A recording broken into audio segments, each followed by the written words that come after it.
ustedes saben, yo he estado predicando esta serie de sermones sobre diferentes temas que afectan a nuestra nación y que requieren una voz de consejo de parte de la iglesia.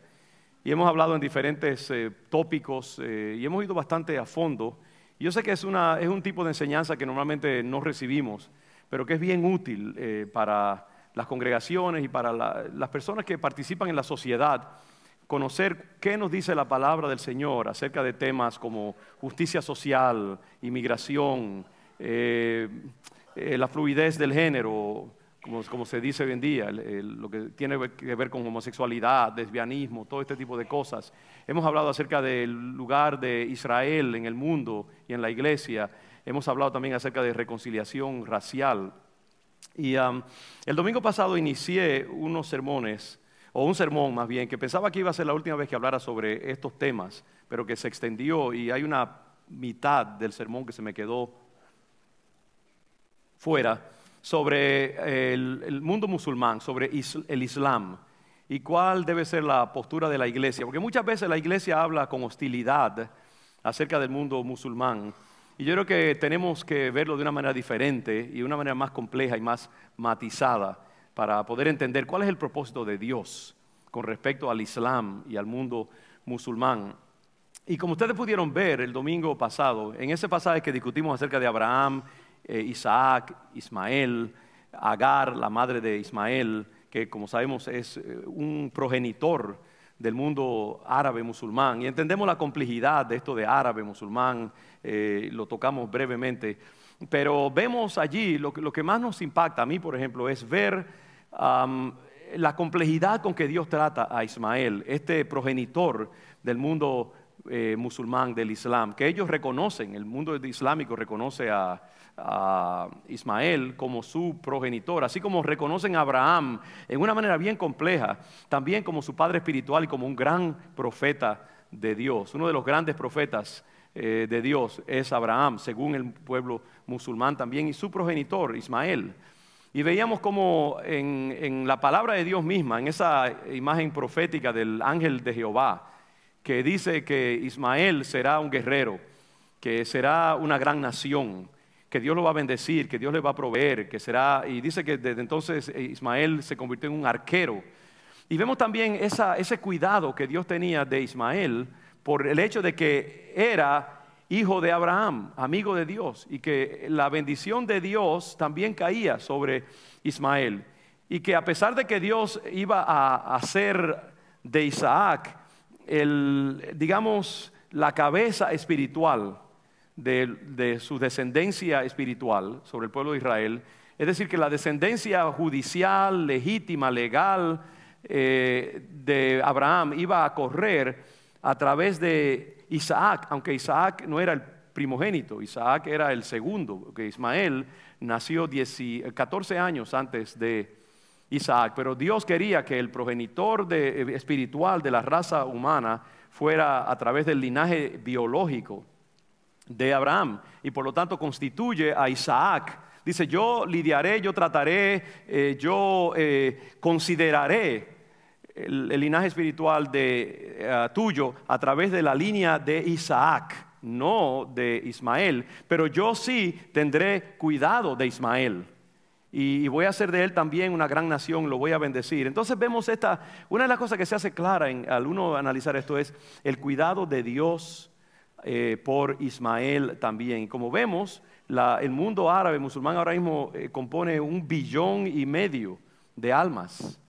No solamente en el Medio Oriente, sino en países como Indonesia, en las Filipinas hay musulmanes, en la India hay musulmanes, en muchas partes del mundo que era antes el imperio ruso soviético hay musulmanes, porque los musulmanes en los siglos, digamos, 12, 13, 14, sobre todo, se expandieron por muchas muchas partes del mundo, y militarmente, al conquistar estas naciones, porque fueron tremendamente poderosos, impusieron la religión islámica también. Así que hoy en día en el mundo hay muchos descendientes, digamos, del mundo musulmán en todos esos países. Dios cumplió su promesa, haré de él un padre de multitudes, como también lo hizo a través de Isaac. Así que yo creo que una de las cosas que nos complica la vida un poco es ver el cuidado de Dios. Dios no rechazó ni maldijo a Ismael ni su linaje, sino que lo bendijo.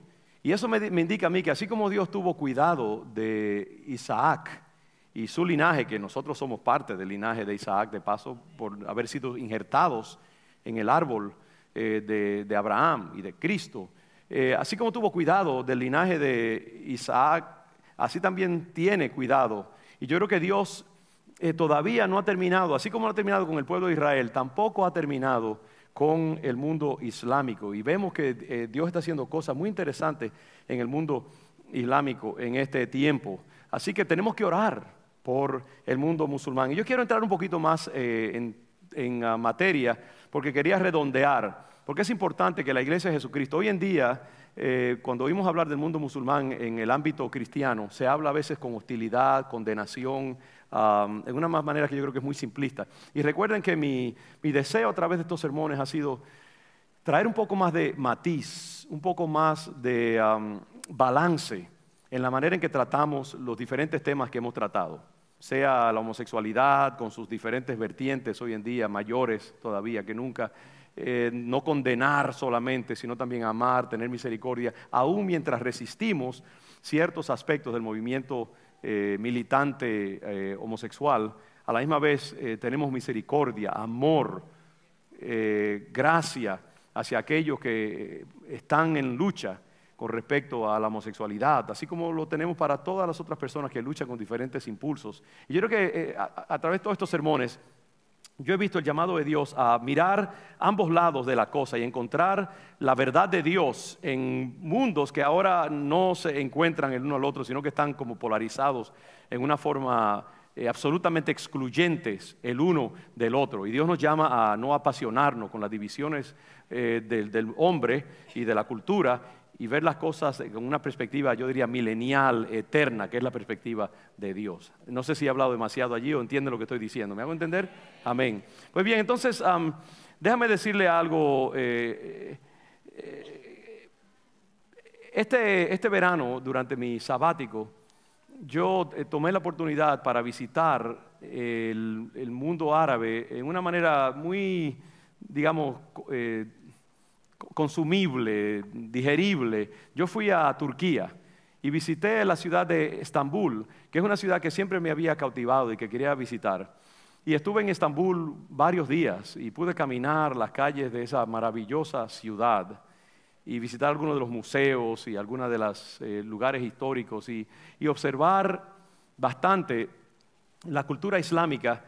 Porque Estambul es una ciudad que, si ustedes pueden ir, yo creo que es una de las grandes ciudades del mundo. Estambul es musulmán, fue el asiento, de hecho, del Imperio Otomano por muchos siglos, así como lo fue antes de eso del Imperio Romano. Constantinopla se llamaba antes de llamarse Estambul, donde hubo la sede, en realidad, del catolicismo, del cristianismo original. Luego cayó bajo las manos de los árabes, de los otomanos, y fue el asiento de la civilización otomana por muchos siglos. Y yo siempre había querido visitar ese mundo de Turquía. Pude ir a Éfeso también, que es parte de Turquía. Y la verdad es que allí Dios habló a mi corazón y pude ver la belleza de la cultura musulmana, pude ver la calidad de su gente y a la civilización increíble que ellos habían fundado. Ustedes saben que en los siglos, digamos, 11, más bien siglos 12, 13, 14, 15, en esos 4 siglos, los 1200 a los 1700, 4 o 5 siglos, en realidad el lugar más sofisticado de la tierra no era Occidente, no era Europa, por ejemplo, sino era el mundo árabe musulmán. La cultura que los musulmanes levantaron en el área de la medicina, en el área de la literatura,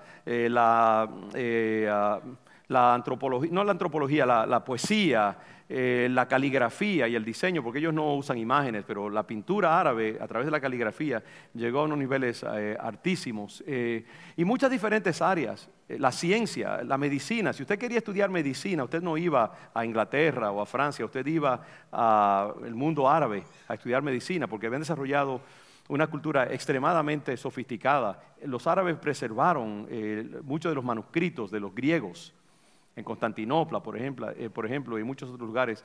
Llegaron a ser una sociedad tremendamente, lo que ustedes ven allí es el Hagia Sofía, que es, antes era una catedral, era el asiento del cristianismo greco-romano, y luego se convirtió en una mezquita musulmana. Ahora es un lugar con un museo, más bien, no es ni musulmán ni cristiano, maravilloso.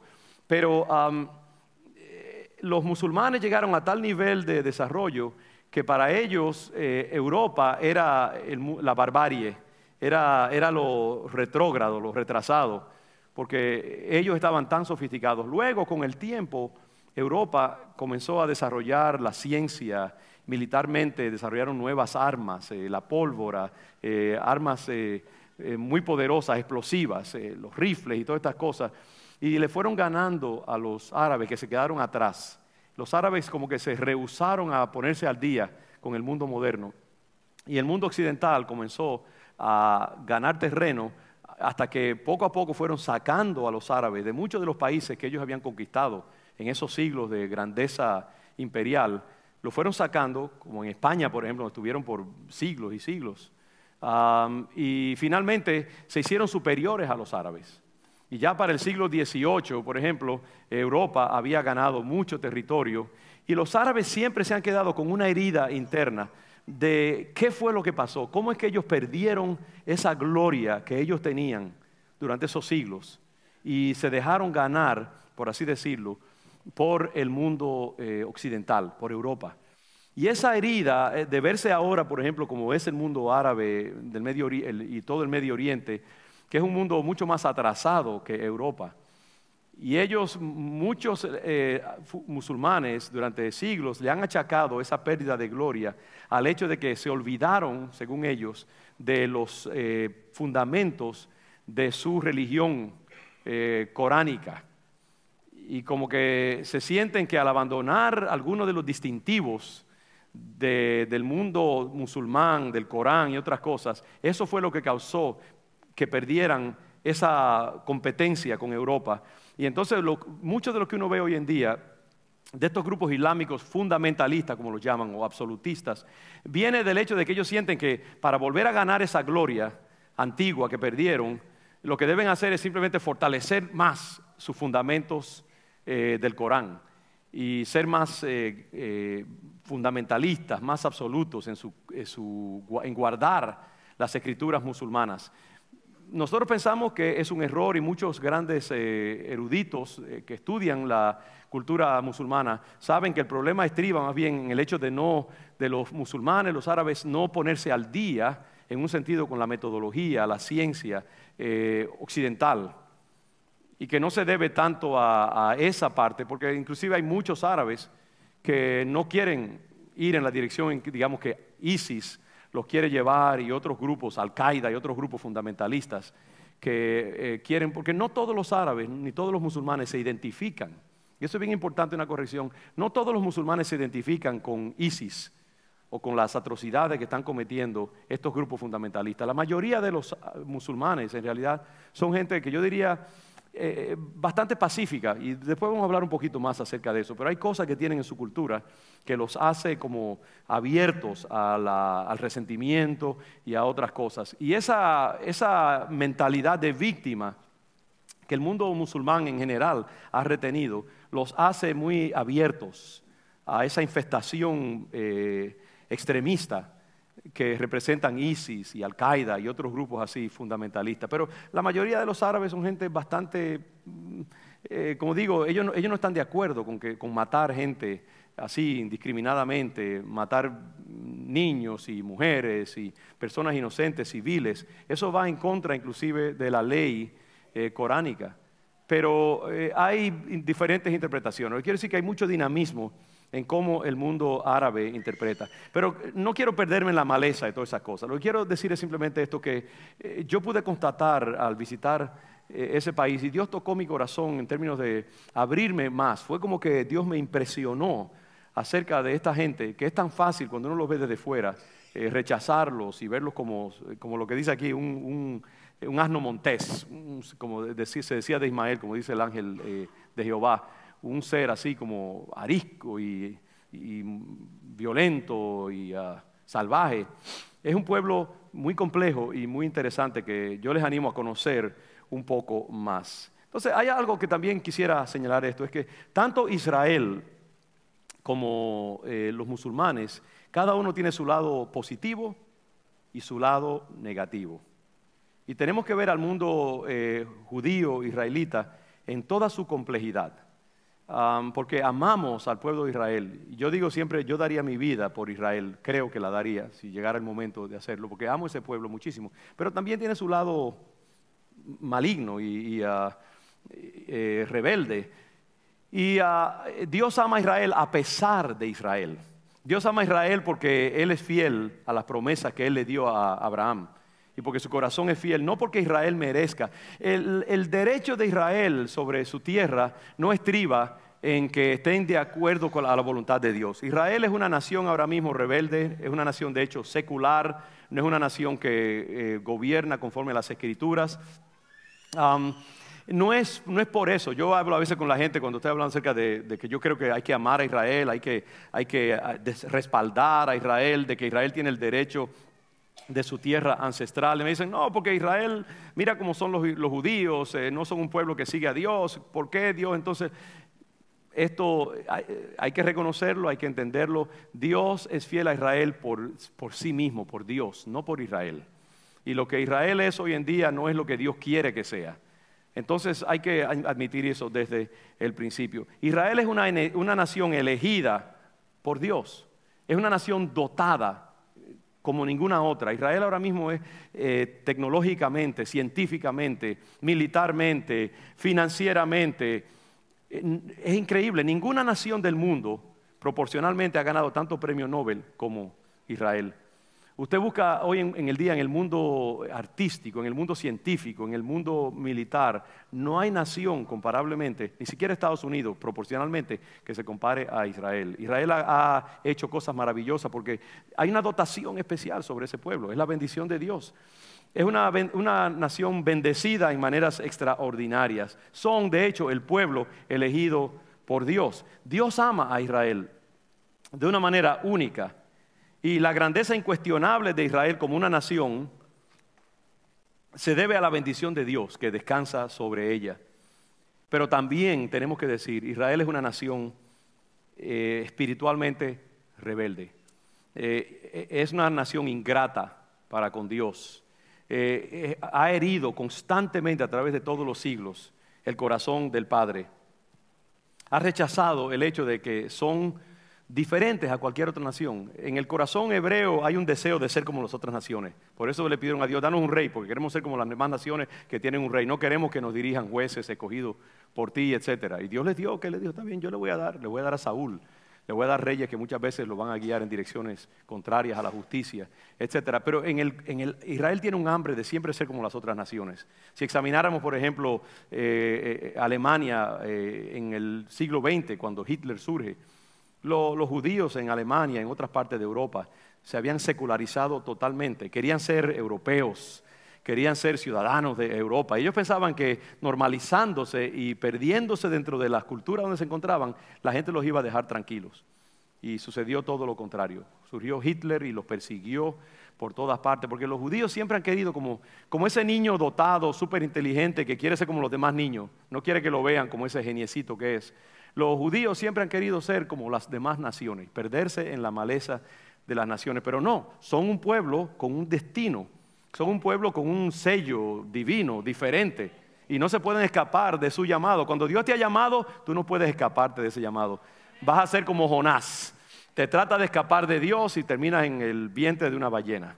Y eso es lo que le ha pasado a los hebreos a través de todos los siglos. Entonces es una nación que quiere ser normal, una nación que rechaza su vocación sacerdotal, inclinados a todo tipo de idolatría y de herejía intelectual. Yo digo que busque cualquier enseñanza rara, hereje en el mundo, y usted va a encontrar un judío o detrás de ella o ávidamente tratando de fortalecerla.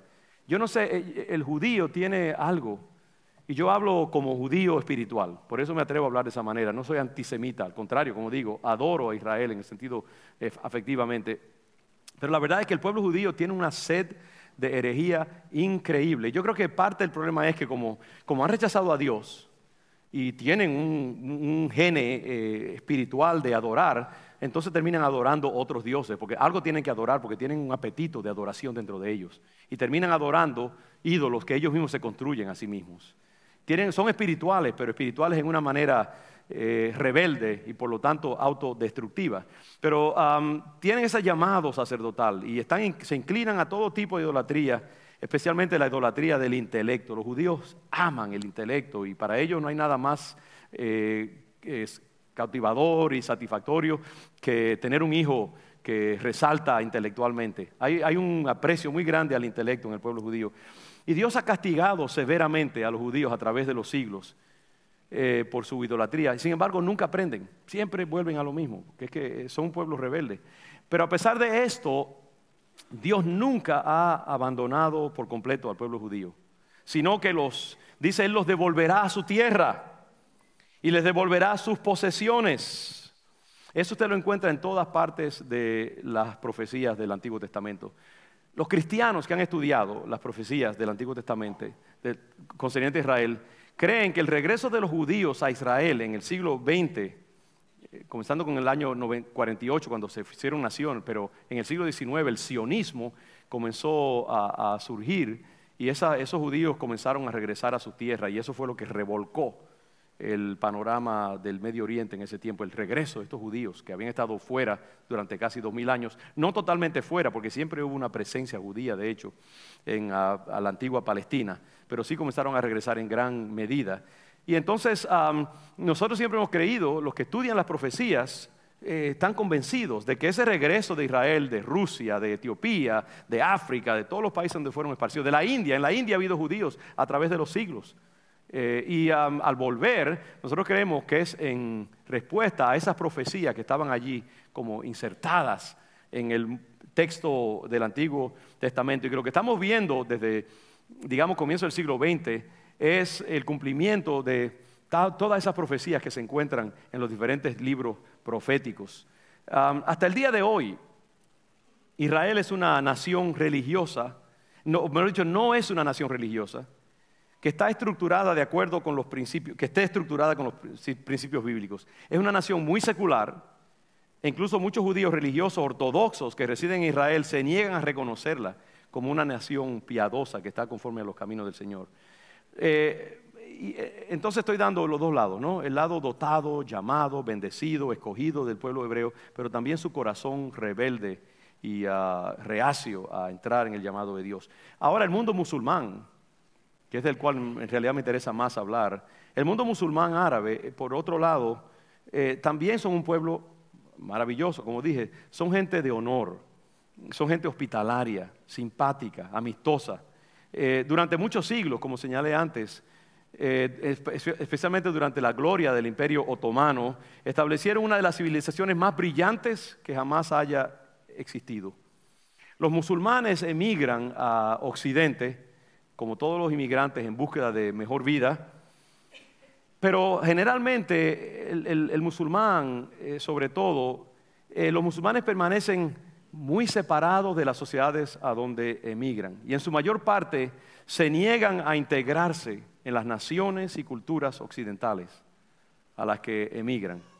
Y esta es una de las mayores quejas de muchos europeos que se han amargado hacia la inmigración musulmana en sus países, incluso después de dar la bienvenida inicialmente.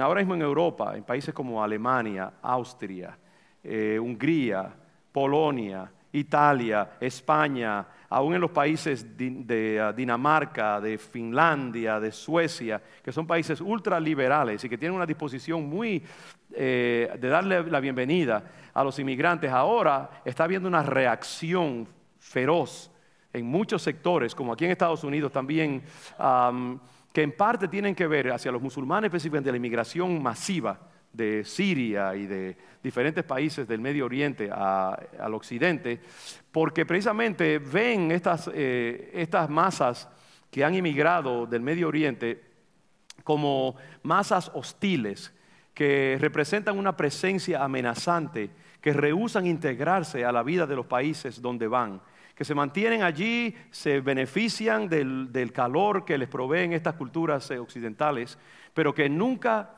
se adecúan a ellas. Siempre están allí resentidos, se meten en sus propios guetos y sus propios lugares aislados, y muchas veces de allí se convierten en guetos que a veces ni la policía se atreve a entrar en esos lugares. Y esto no es exageración, mis hermanos. Yo me he asegurado de investigar estas cosas bien a fondo porque me gusta decir las cosas habiendo yo mismo examinado, no partizándome de un grupo, de otros, republicanos, demócratas.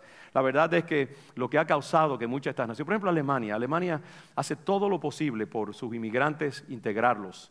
Y tienen toda una serie de programas de enseñanza cultural, del idioma, para ayudarlos a integrarse al mundo alemán. No necesariamente a perder sus distintivos culturales, pero a ser buenos ciudadanos alemanes, que es lo que un país espera que sus inmigrantes hagan.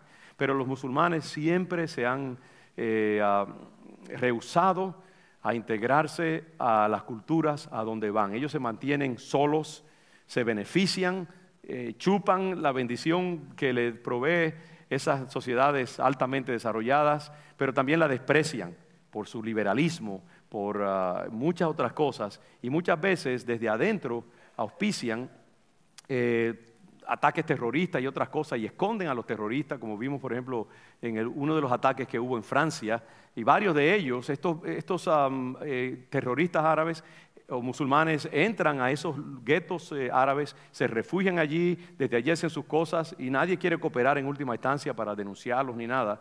Y eso se da una y otra vez. Y eso ha creado mucho resentimiento de parte de estas sociedades que, Estados Unidos es un bebé comparado con muchas de estas de estos países en términos de su liberalismo y todo eso, pero están cansados, están hartos y está habiendo un ataque en contra, una reacción muy negativa hacia la inmigración musulmana. Esa es una de las grandes quejas de los europeos, que se han amargado hacia la inmigración musulmana en sus países, incluso después de dar la bienvenida inicialmente. Ahora, probablemente, y lo hay excepciones, pero es justo decir que esta es generalmente la norma. Grupos musulmanes que entran y se hacen como una presencia discreta. Inclusive en el mundo árabe, en la filosofía árabe, hay muchas maneras de conquistar. Y una de ellas es conquistar biológicamente, simplemente llegando a países y multiplicándose. Los árabes tienen muchos hijos. Y hay países en Europa ahora mismo que dentro de 50 años, si no pasa algo diferente, las mujeres europeas no quieren tener hijos, los árabes están teniendo hijos como conejos por todas partes. Y pronto habrá países europeos que la mayoría será musulmana.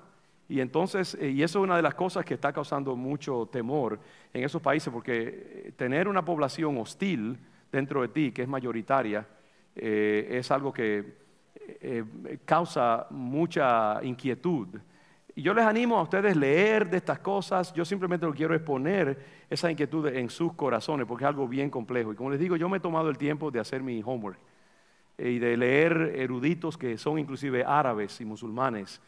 Y uno ve allí esa complejidad del mundo musulmán. En general, las poblaciones musulmanas de todo el mundo, incluso cuando han sido bienvenidas por naciones occidentales como Alemania, Francia, Inglaterra, permanecen muy separadas y alejadas de las culturas que las acogieron. Y es ese sentimiento general de oposición al occidente que hay en el corazón árabe, en la cultura árabe musulmana, esa animosidad latente hacia los valores occidentales de gran parte del mundo árabe musulmán, lo que proporciona, en mi opinión, al menos muchas veces, lo que se llamaría un caldo de cultivo favorable para el extremismo y el terrorismo.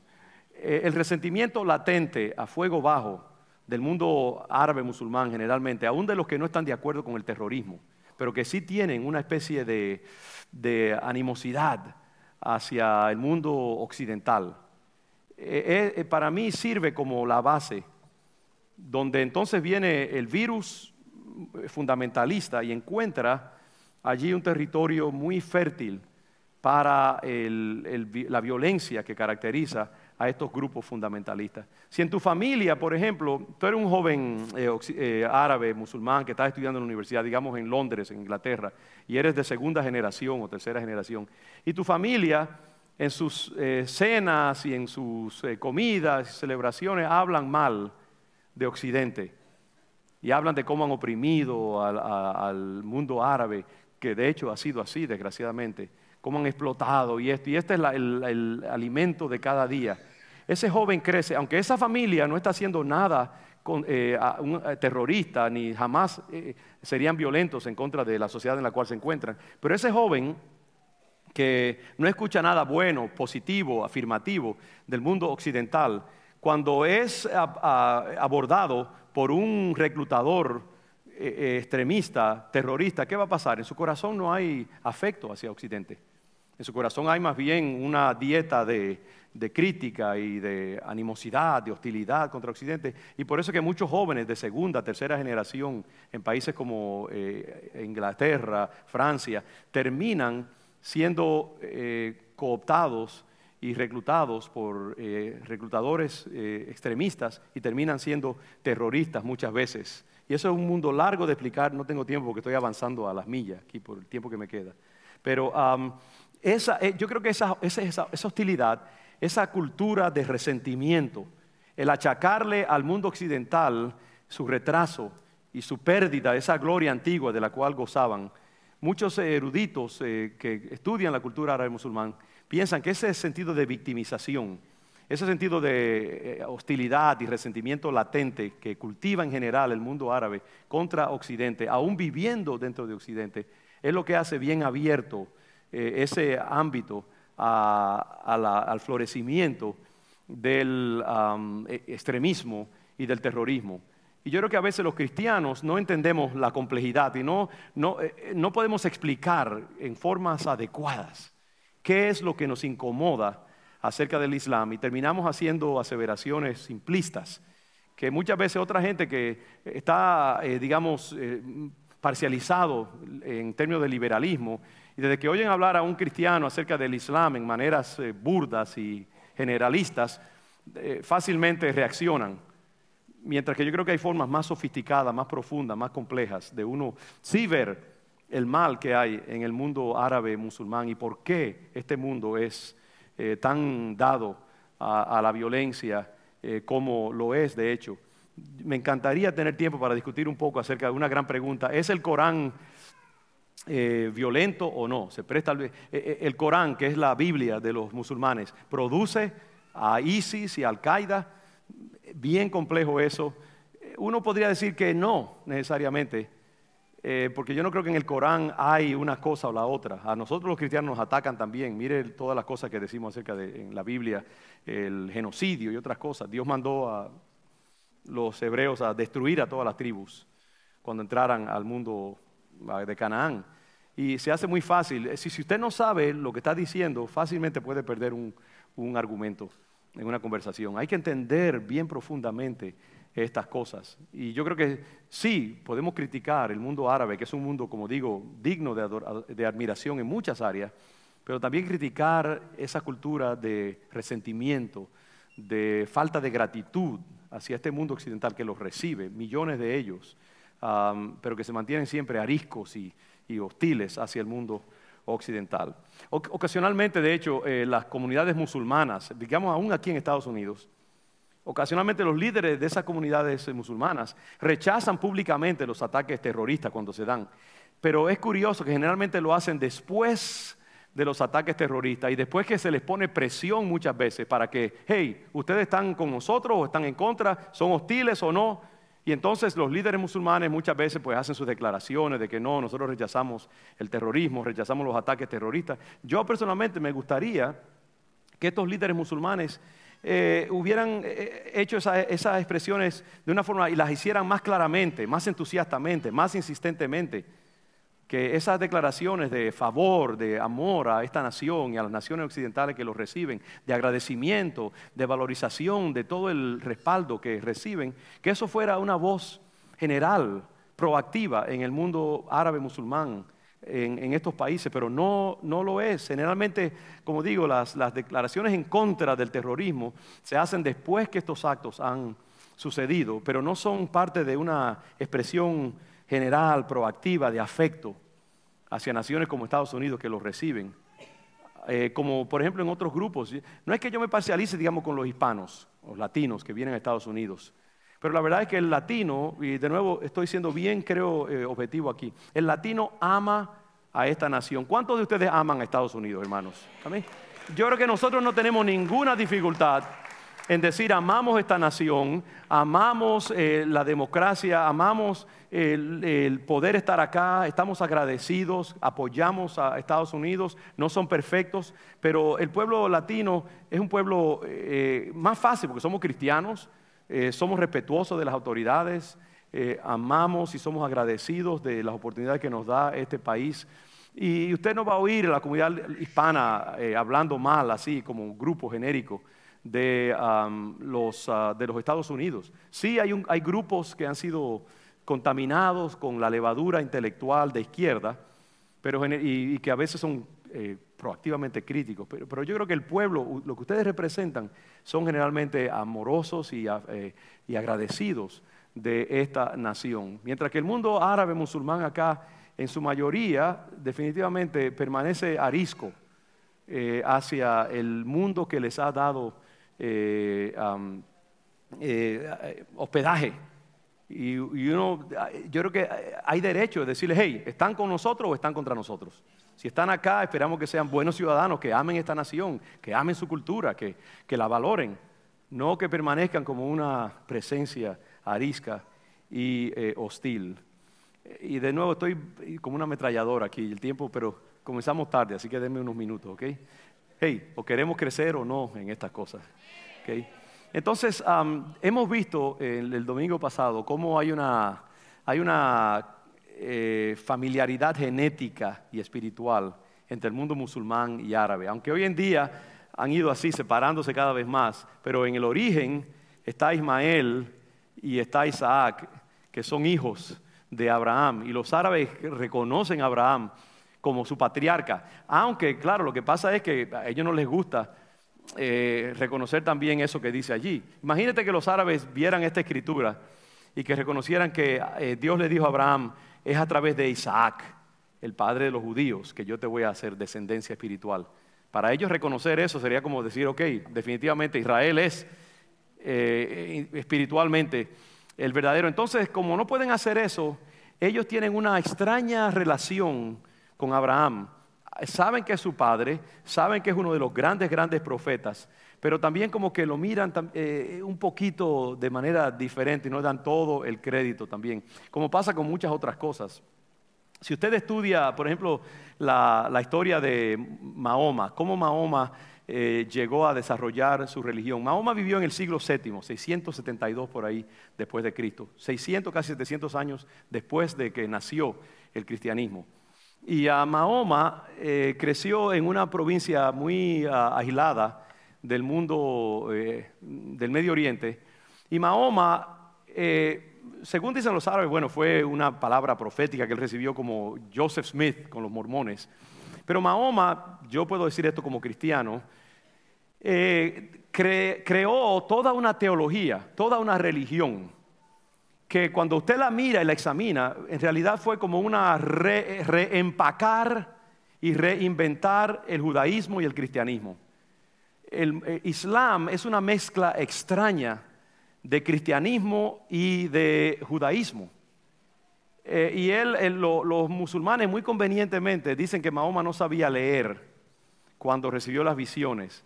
¿Por qué? Para callar cualquier argumento de que él se copió, que leyó las escrituras judías y cristianas y que se creó una mezcla de cosas. Entonces ellos dicen que él recibió visiones, escuchó palabras directamente de Dios.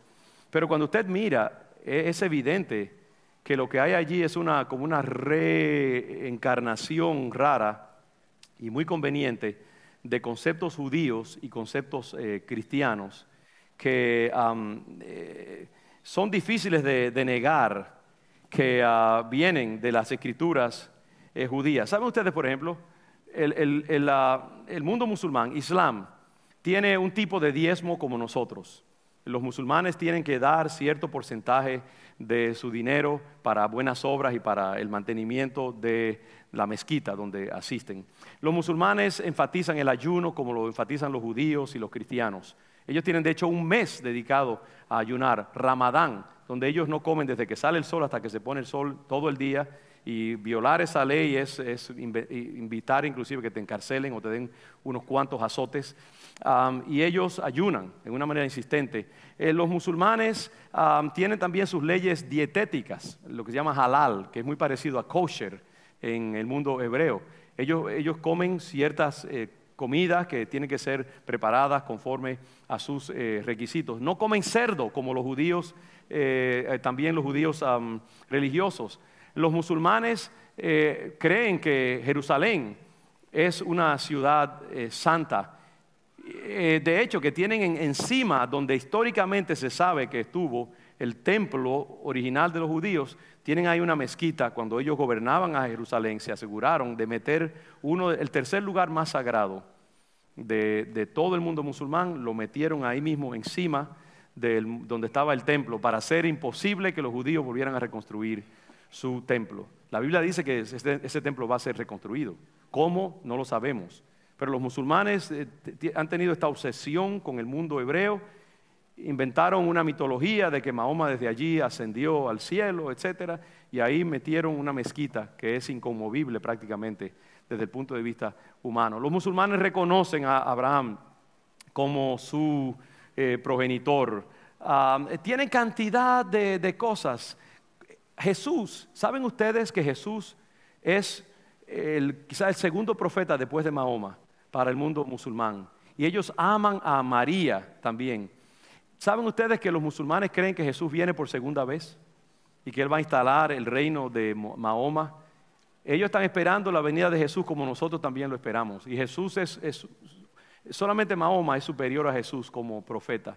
Entonces ellos han hecho una mezcla, hermanos, de cosas allí. Ellos creen que Jesús es un tremendo profeta. ¿De dónde sacaron eso? En el séptimo siglo. ¿Cómo sabía Mahoma que Jesús había existido? Me imagino que leyendo las escrituras cristianas. Ahora ellos no admiten, por ejemplo, ellos escogen lo que quieren. Ellos dicen que Jesús no murió en la cruz, ni que resucitó tampoco. Ellos no creen que Jesús es el Hijo de Dios o que es igual a Dios. No creen en la Trinidad, pero creen en Jesús y creen que viene de nuevo. Entonces, ¿de dónde sacan ellos estas cosas? Es como una mezcla rara y deshonesta, pero hasta cierto punto como compulsiva también, para mantener ese vínculo con el mundo hebreo. Entonces, en su constitución misma, histórica, religiosa, vemos que Israel y el mundo islámico están mezclados en una manera muy, muy rara. Y yo creo que es esa intuición de parte del mundo musulmán que Israel es algo muy especial delante de los ojos de Dios. Pero ellos no pueden aceptar eso. Si ellos aceptaran 100% las escrituras hebraicas, tendrían que aceptar entonces la paternidad israelita también. Y como no pueden hacer eso, pero tampoco pueden rechazar totalmente su linaje abrahámico, entonces terminan cogiendo un poquito de aquí, un poquito de allí y haciendo una religión sincretista, que es una mezcla de diferentes elementos. Y eso es lo que es Islam hoy en día. Y por eso es que yo creo que Dios como que tiene algo con esta gente. Y el hecho, yo creo que ellos aman a Jesús y lo veneran. Cuando yo fui a Estambul y fui a la mezquita azul, que es uno de los lugares más bellos de todo el Medio Oriente, usted ve que ellos tienen ahí una cantidad de pancartas y cosas de la religión coránica, islámica, y ahí ellos prominentemente ponen a Jesús y a María. Yo visité, de hecho, en Éfeso, lo que se llama la Casa de María. Fui a visitarla por muchas razones, no voy a entrar en detalle ahora mismo. Donde se cree que María vivió y murió allí en los últimos años de su vida, llevada a Éfeso por el apóstol Juan.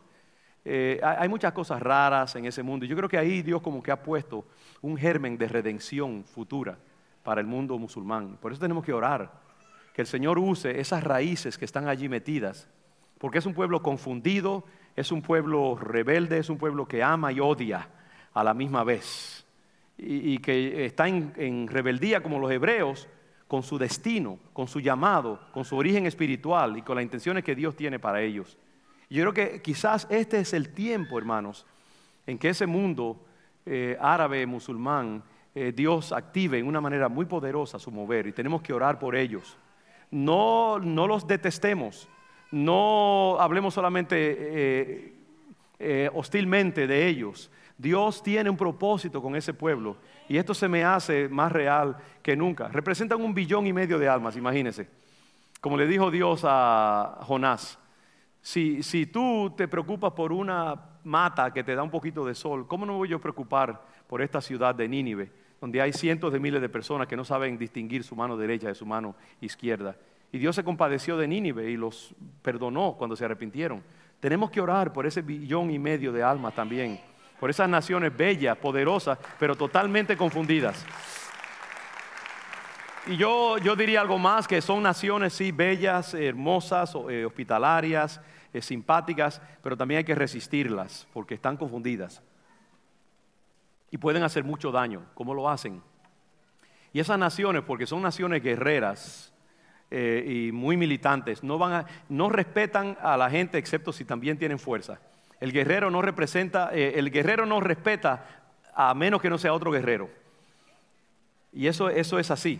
Y yo creo que cuando les hablemos en una forma honesta, clara, cuando se resistan a algunos de sus impulsos hostiles, militantes, invasivos, pero con amor y con entendimiento. Es como coger a un niño que está dando patadas y tumbando cosas y agarrarlo y decirle, no, tú no puedes hacer eso, pero hacerlo con amor. Es una combinación de ambos elementos. Yo creo que hoy en día lo que tenemos es un grupo de gente que, si tú hablas de los islámicos y los musulmanes, te acusan de ser racistas y antimigrantes. Y otro grupo que, si tú hablas un poquito favorablemente de ellos, te acusan de ser un liberal. Hemos caído en los extremos.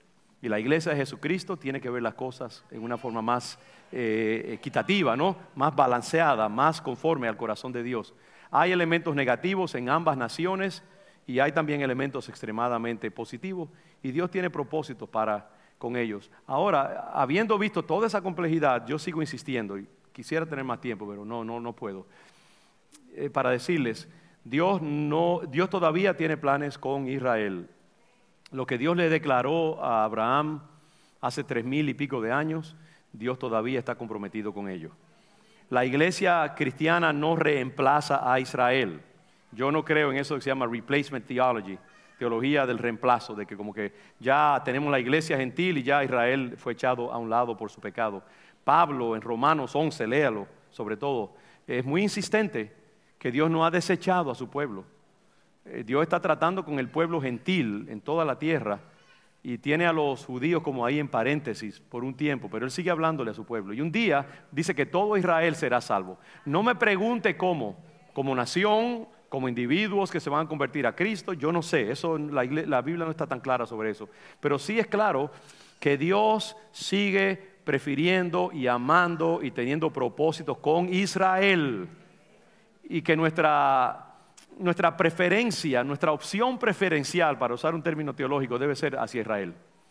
Nosotros tenemos que amar a Israel, orar por la paz de Jerusalén, reconocerle el derecho que ese pueblo tiene a su tierra, porque Dios se la entregó y porque Dios los está trayendo de todas partes del mundo en obediencia a una palabra que Él le dio. Y mire, déjeme leerles un pasaje solamente, porque me da pena tener que dejar tan buen material así en el aire. Y después lean, por ejemplo, yo les animo, lean Zacarías, todo el libro de Zacarías, son como 12 o 13 capítulos, 14 capítulos quizás. Es un libro maravilloso. Oiga cómo Dios se expresa acerca de Israel.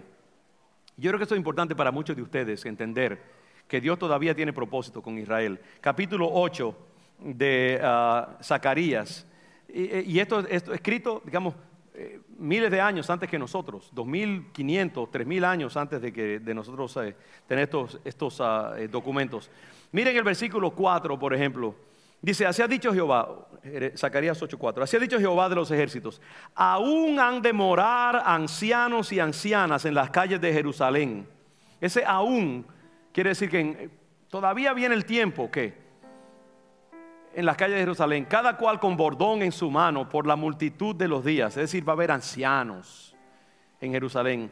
Y las calles de la ciudad estarán llenas de muchachos y muchachas que jugarán en ellas. Imagínese antes de 1948, en el siglo XVIII, XIX, XVII, cuando Israel estaba esparcido por todas partes del mundo. El gran exilio del pueblo judío en Rusia, en Europa, en países del Medio Oriente como Irán y otros. Los judíos estaban esparcidos y Jerusalén estaba abandonado.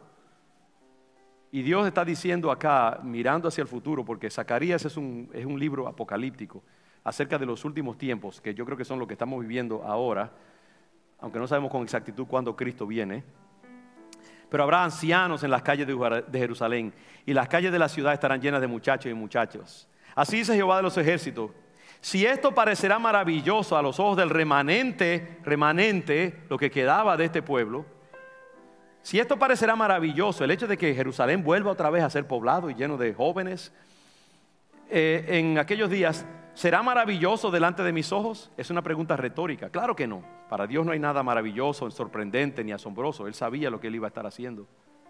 Lo que está diciendo: no se maravillen que este pueblo, después de 2000 años de estar vagando por el mundo, sin ser nación, sin tener nombre de nación, culturas errantes, y que vuelva otra vez a su tierra, y dirán: wow, qué asombroso. El mundo se asombró cuando en 1948 Israel fue declarado nación por las Naciones Unidas. Eso fue uno de los eventos más sorprendentes para la humanidad, que una nación después de 2000 años de no ser nación volviera a ser nación en un día, como dice la Biblia. Eso fue algo que sorprendió a todo el mundo, y Dios está diciendo aquí: para mí eso no es sorprendente. Yo lo he tenido en mi mente por siglos de los siglos. Y mire el versículo 7: así ha dicho Jehová de los ejércitos: he aquí, yo salvo a mi pueblo de la tierra del oriente y de la tierra donde se pone el sol, y los traeré, y habitarán en medio de Jerusalén, y me serán por pueblo, y yo seré a ellos por Dios en verdad y en justicia. Lo que nos hace amar a Israel y optar por Israel no es lo que Israel es ahora mismo, sino lo que Israel va a ser según la mente de Dios.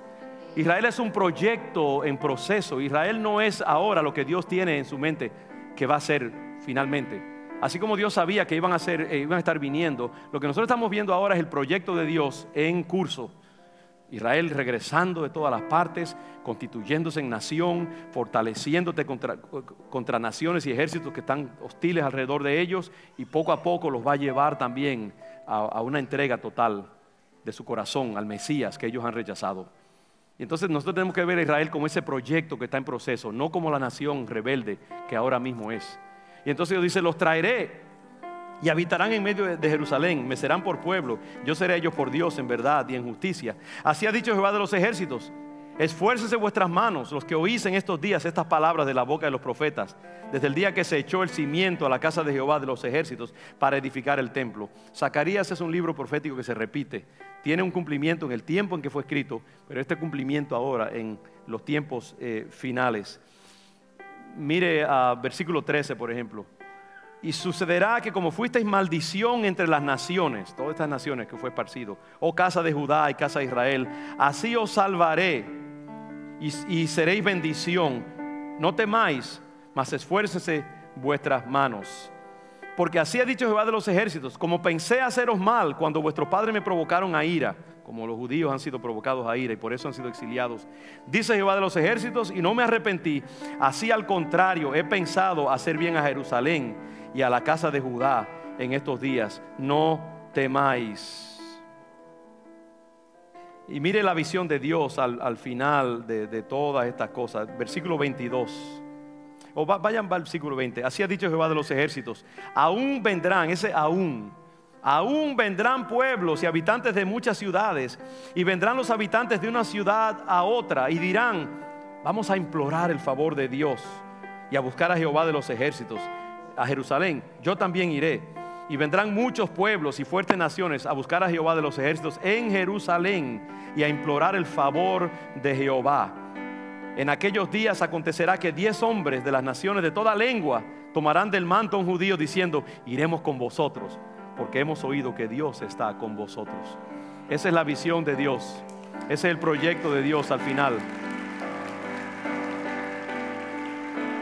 Porque por eso que yo siempre he dicho que cuando uno estudia las profecías, hermanos, Ojalá y un día tengamos más tiempo para hacer un recorrido de diferentes declaraciones proféticas de Dios en diferentes partes de la Biblia.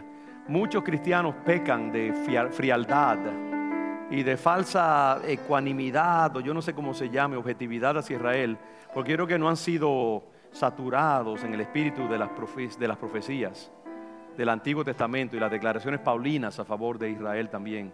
Pero cuando usted estudia las Escrituras y las conoce bien a fondo, no hay escapatoria.